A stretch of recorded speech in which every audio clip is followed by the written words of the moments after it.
Sahabat ODB, pembacaan Alkitab hari ini terambil dari Filipi pasal yang keempat ayat yang ke-10 sampai dengan ayat yang ke-20.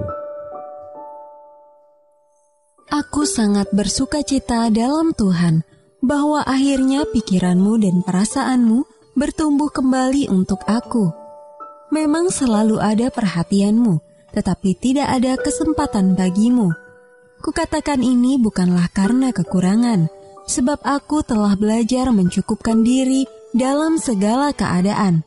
Aku tahu apa itu kekurangan, dan aku tahu apa itu kelimpahan. Dalam segala hal dan dalam segala perkara, tidak ada sesuatu yang merupakan rahasia bagiku, baik dalam hal kenyang maupun dalam hal kelaparan, baik dalam hal kelimpahan maupun dalam hal kekurangan. Segala perkara dapat kutanggung di dalam Dia yang memberi kekuatan kepadaku. Namun baik juga perbuatanmu bahwa kamu telah mengambil bagian dalam kesusahanku. Kamu sendiri tahu juga, hai orang-orang Filipi, pada waktu aku baru mulai mengabarkan Injil, ketika aku berangkat dari Makedonia, tidak ada satu jemaat pun yang mengadakan perhitungan hutang dan piutang dengan aku selain daripada kamu. Karena di Tesalonika pun, kamu telah 1-2 kali mengirimkan bantuan kepadaku. Tetapi yang kuutamakan bukanlah pemberian itu, melainkan buahnya yang makin memperbesar keuntunganmu. Kini aku telah menerima semua yang perlu daripadamu.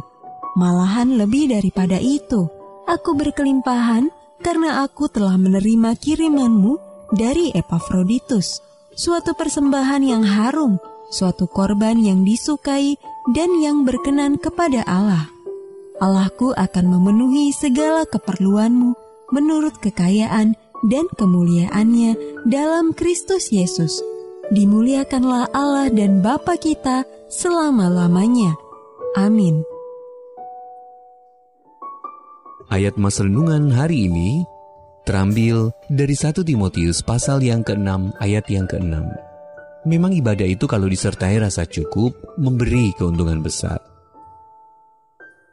Judul renungan kali ini Datang Bertubi-tubi, ditulis oleh Anne Setas. Sahabat ODB, Anda mungkin tahu bagaimana rasanya. Tagihan demi tagihan datang setelah Anda menjalani prosedur medis. Dari dokter anestesi, dokter bedah, laboratorium, fasilitas medis yang lain. Jason pernah mengalami hal ini setelah menjalani suatu operasi darurat. Ia mengeluh, "Kami masih berutang ribuan dolar, padahal sebagian sudah ditanggung oleh asuransi. Kalau saja kami bisa melunasi semua tagihan ini, hidup kami pasti lebih baik dan saya akan bahagia. Namun sekarang rasanya masalah datang begitu bertubi-tubi." Ada kalanya seperti itulah masalah dalam hidup kita. Hal yang sama juga dialami oleh Rasul Paulus. Ia berkata, "Saya sudah mengalami hidup serba kekurangan." Tetapi ia sudah mengenal rahasianya untuk menghadapi saat yang bagaimanapun juga. Apa rahasianya? Dengan kuasa yang diberikan Kristus kepada saya mempunyai kekuatan untuk menghadapi segala rupa keadaan. Suatu waktu saat saya sedang menghadapi keadaan yang mengecewakan, saya membaca tulisan ini pada selembar kartu ucapan. Kalau tidak di sini, di mana lagi? Kalimat tersebut mengingatkan saya bahwa jika saya tidak bisa merasa cukup dalam keadaan saat ini, lantas apa yang membuat saya yakin bahwa saya akan bahagia seandainya situasinya berbeda? Sahabat ODB, bagaimana kita dapat belajar berserah kepada Yesus? Mungkin dengan mengatur ulang fokus kita, dengan menikmati dan mengucap syukur untuk semua kebaikan yang kita terima, dengan belajar lebih lagi tentang Bapa kita yang setia, dengan bertumbuh dalam sikap percaya dan sabar, dengan menyadari bahwa hidup adalah bagi Allah dan bukan bagi diri kita sendiri, dengan meminta Allah mengajarkan rasa cukup yang hanya ditemukan di dalam Dia. Sahabat ODB, area mana saja dalam hidup Anda yang perlu lebih Anda syukuri? Bagaimana Anda dapat mengubah fokus Anda?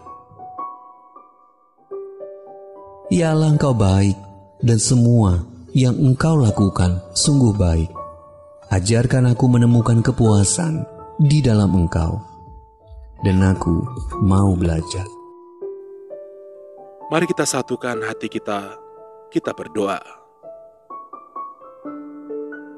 Bapa yang baik, pagi hari ini kami menaikkan pujian syukur. Kami berterima kasih kepadamu, karena Engkau telah memberkati kami kembali melalui firman-Mu yang sudah kami baca dan yang telah kami renungkan bersama. Inilah kehidupan kami ya Tuhan, kami serahkan ke dalam tangan-Mu. Engkau Tuhan kami yang baik, Engkau Tuhan kami yang setia, yang akan menyertai kami sampai selama-lamanya. Terima kasih Tuhan Yesus. Sepanjang hari ini ya Tuhan, kami serahkan seluruh kehidupan kami ke dalam tangan-Mu. Dalam segala aktivitas pekerjaan kami yang akan kami kerjakan di sepanjang hari ini, Engkau akan menyertai kami lagi.